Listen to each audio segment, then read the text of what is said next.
BRS అంటే నమ్మకం, కాంగ్రెస్ అంటే నాటకం అన్నారు మంత్రి హరీష్ రావు. పటాన్చెరు బీఆర్ఎస్ అభ్యర్థి గూడెం మహిపాల్ రెడ్డి తరపున మంత్రి హరీష్ రావు ఇస్నాపూర్ చౌరస్తాలో ప్రచారం నిర్వహించారు. 6 గ్యారంటీలు కాదు, 6 నెలలకు ఒక ముఖ్యమంత్రి మారతాడు అని అన్నారు. కాంగ్రెస్ హయాంలో దోపిడీలు, మత కలహాలు జరిగాయని అన్నారు. మినీ ఇండియాగా పేరున్న పటాన్చెరును గుండెల్లో పెట్టుకునే నాయకుడు గూడెం మహిపాల్ రెడ్డి అని హరీష్ రావు అన్నారు. దయచేసి జాగ్రత్తగా ఉండాలి. వాని 6 గ్యారెంటీల మాటేమో గానీ 6 నెలలకు ఒక ముఖ్యమంత్రి మాత్రం గ్యారెంటీ. 6 నెలలకు ఒక ముఖ్యమంత్రి మారేది గ్యారెంటీ. మరి అట్లా అయిపోతే ఈ రాష్ట్రంలో పరిపాలన ముందుకు సాగదు. ఈ రాష్ట్రంలో పరిపాలన ముందుకు సాగాలంటే ఒక ఏబుల్ లీడర్, ఒక స్టేబుల్ గవర్నమెంట్ ఉండాలి. ఇలా లీడరే మన కేసీఆర్. ఇలా కేసీఆర్ గారు వచ్చినాక ఈ రాష్ట్రంలో పేకాట క్లబ్బులు బంద్ అయినాయి, గుడుంబ బంద్ అయిందా లేదా? మళ్ళా కాంగ్రెస్ వాళ్ళు వచ్చిరనుకో గల్లీకి ఒక పేకాట క్లబ్ పెట్టరు. మా అక్క చెల్లెల మంగళసూత్రాలు ఖతమైతాయి. కాంగ్రెస్ వాళ్ళు ఉండగా లీడర్లు పేకాట క్లబ్బులు పెట్టి నెలవారీ మామూలు వసూలు చేసుకున్నారు. కానీ కేసీఆర్ వచ్చినాక ఈ పేకాట క్లబ్బులను ఉక్కు పాదంతో అంచివేసిండ్రు. ఇవాళ తెలంగాణలో పేకాట క్లబ్బులు లేవు, గుడుంబ గబ్బు లేదు. ఉన్నదా? మళ్ళా గిట్ట తప్పిపోయి కాంగ్రెస్ వాళ్ళు వస్తే మళ్ళా పేకాట క్లబ్బులు మోపైతాయి, మా అక్క చెల్లెల మంగళసూత్రాలు పోయే ప్రమాదం ఉంటుంది. ఇలా కేసీఆర్ వచ్చినాక అక్క చెల్లెలకు ఒక దీవెన దొరికింది, ఒక ధైర్యం దొరికింది. ఆసర పెన్షన్ వస్తుంది, కళ్యాణ లక్ష్మి వస్తుంది, ఇంటింటికి మంచినీళ్ళు వస్తున్నాయి.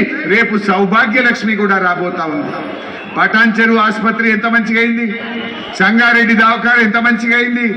మా బిడ్డ, మీ కోడలు కాన్పుకు పోతే ₹1 ఖర్చు లేకుండా ప్రభుత్వ ఆసుపత్రిలో కాన్పు చేసి మీ ఇంటికాడ దించుతుందరా లేదా ఒక్కసారి ఆలోచన చెయ్యండి.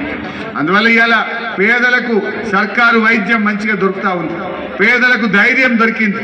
మీరు కూడా దయచేసి ఈ వైద్యం ఇలా మంచిగా కొనసాగాలంటే మనందరం కూడా కారు గుర్తుకు ఓటేయాల్సిన అవసరం ఉంది. ఇవాళ ఎన్నికల్లో చాలా మంది వస్తారు. కాంగ్రెస్ పార్టీ ఎట్లా టికెట్లు అమ్ముకున్నదో ఇవాళ చెప్తున్నారు. ఇవాళ మా గాలి అనిల్ కుమార్ పార్టీ కోసం ఎంత పనిచేసినా వాడుకున్నారు. గతంలో బీఆర్ఎస్ పార్టీలో చేరింది. మనను కూడా రేపు మోసం చేస్తారు. సొంత పార్టీ వాళ్ళనే మోసం చేసిన కాంగ్రెస్ పార్టీ రేపు ప్రజల్ని కూడా మోసం చేస్తుంది. కర్ణాటకలో మోసం చేసిండ్రు, రేపు మన తెలంగాణలో మనం ఆగం కావద్దు. ఎందుకు రిస్క్లు పడాలి? చల్లగా కేసీఆర్ ఉండగా మంచిగా పింఛన్ రావట్టే, కళ్యాణ లక్ష్మి రావట్టే, కేసీఆర్ కిట్టు రావట్టే, కడుపు నిండా కరెంటు రావట్టే, ప్రతి ఇంటికి మంచినీళ్లు రావ. आज इतने कॉलोनी है, कोई कॉलोनी में कोई तकलीफ नहीं है. एक अच्छी तरीके से महिपाल रेड्डी गरीब महिलाओं के लिए, गरीब लोगों के लिए बहुत अच्छा सेवा कर रहे. आगे भी हम आपके लिए सेवा करेंगे. ముఖ్యంగా మా అక్క చెల్లెళ్ళు ఎక్కడెక్కడి నుంచో ఇక్కడికి మనం బతికొచ్చినటువంటి వాళ్ళం దుకొని మా మహిపాల్ రెడ్డి గారు చూస్తా ఉన్నారు. ఇవాళ ఎంతో మందికి జీవో 58 కింద పట్టాలు ఇచ్చాం, జీవో 59 కింద రెగ్యులరైజ్ చేశాం. మొన్న డబుల్ బెడ్రూమ్ ఇల్లు ఇచ్చాం. ఇంకా ఎవరికైనా ఇల్లు రాని వాళ్ళు ఉంటే తప్పకుండా మీకు ఇళ్ళ స్థలాలు ఇస్తాం, డబుల్ బెడ్రూమ్ ఇల్లు కూడా ఇస్తాం.